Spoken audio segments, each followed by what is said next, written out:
Hey, this is Motell Granite coming for the Mo Television show.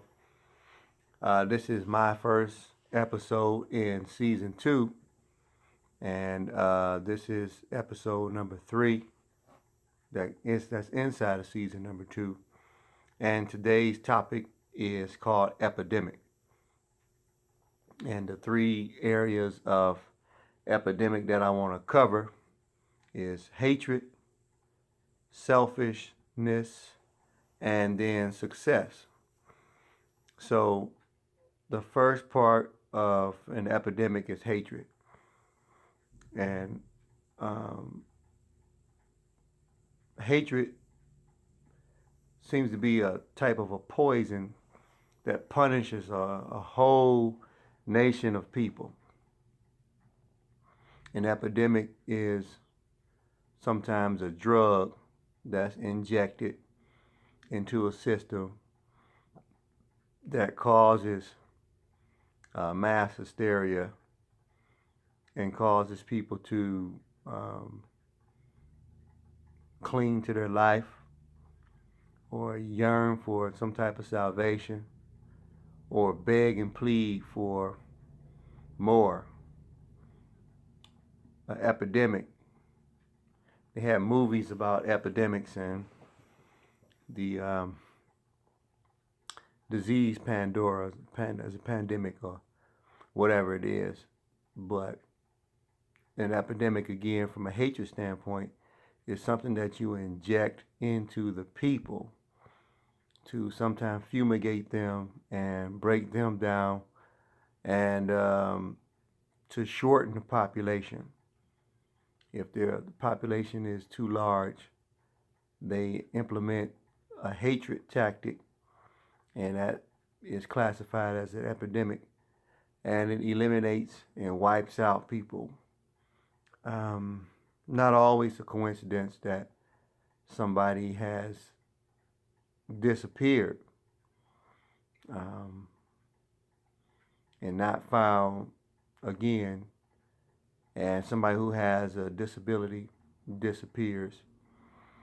It's a form of hatred that is removing the people from off of this planet, and that goes down for me as an epidemic. So hatred, whether it's skin color, whether it's grade, pay grade, whether it's area code, animals, diseases, or whatever. So that is one form of epidemic, which is hatred. The second form is selfishness, which is an epidemic. And this one, to me, is the largest one of all. There are so many people that only look out for their damn self, and they don't have any interest in doing anything for anybody else. It's all about them. And this epidemic is really bringing the whole population straight down to the ground, way faster than any hurricane, blizzard, storm, gun, anything else. It's sweeping the world. And a selfish, I almost wanted to say a cuss word. I almost wish I was in goggles mode at that point to say how I really feel. But selfishness really, really gets under my fingernails. And that is the quickest way for me to want to go into attack mode is when I witness selfishness. And because I'm predicated off of respect, selfishness just like eats up, just makes my nostrils flare up and want to do damage. But selfishness is somebody who always, and I mean always, only does things for themselves. You could do 50 things for a selfish person, and you could do one thing for yourself, and then they have a problem with that. And sometimes kids have to be conditioned from out of a state of mind of selfishness. Um, we already know about grown men and grown women. Um, their selfishness is beyond comprehension. It's actually laughable how selfish people are. And but for anybody that I'm not no joke with this type of stuff. So for these individuals that send, whether it's a comment or something like that, that spits or spews out some kind of negativity towards it, I just log it up as being them being selfish and want to go into ink bull mode and then transfer that into something else different. So I don't play with people, so I definitely don't expect people to play with me, and that's what selfishness is. Selfishness is when you're playing with somebody, and a lot of times playing with somebody, will get your ass killed, and it's really just that simple.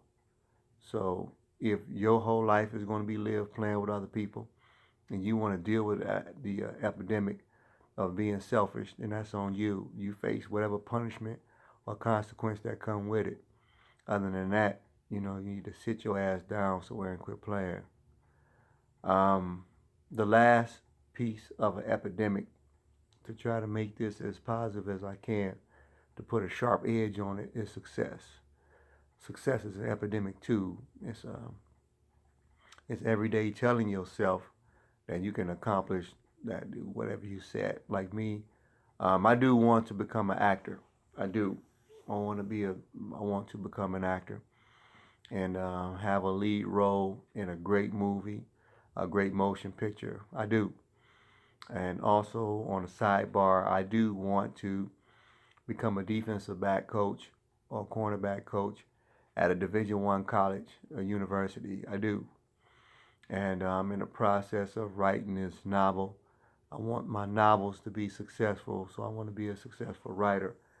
I also have the network marketing business that I am working on getting off of its ground, even though it's laying dormant at this point. But network marketing. So I got on a shirt and tie today because I'm all business. And I know it's Friday. And I will have some fun. I got some business to take care of later on today. But nonetheless, so success. And I am underway with all of the things that I mentioned. My YouTube network is success. I have nearly at this stage almost 70 videos that I've done in less than 3 months. My two pupils, two scholars, two understudies, my two children who have challenged me, which is fun, to do perhaps like a video a week. And I've trumped that by doing sometimes two, three a day. And changing the formats is all that stuff is fun. But everything that I mentioned is tied and labeled to success. I talked with an individual about possibly getting in contact with someone to do things at the Playhouse, to become an actor, perform there. I'm big on networking now and communicating and having dialogue with whoever I want to about being successful. And that's kind of like where I'm at, and it fuels me. I cut out a whole lot of BS in my life. Now this YouTube network has sucked up a lot of my time, and I appreciate it. It's one of the multi-million-dollar jobs that I'm doing to make sure that success it comes off of the work and the effort. The only way to actually ride a horse is to first of all get on it, and in order to get on it, you can't have fear or phobia of the horse.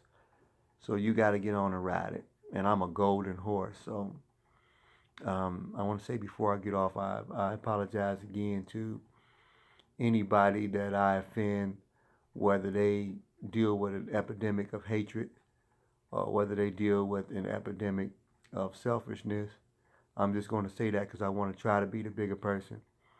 But for the most part, if it was not for God, and if it wasn't for the Spirit of God moving, all bets would be off. And it could be the okay corral out here. I really don't care what transpires or what goes down, because maybe that's what we need, another crisis to try and get ignorant people just to understand how the machine, the engine of positivity actually flows. So if you one of them people, then so be it.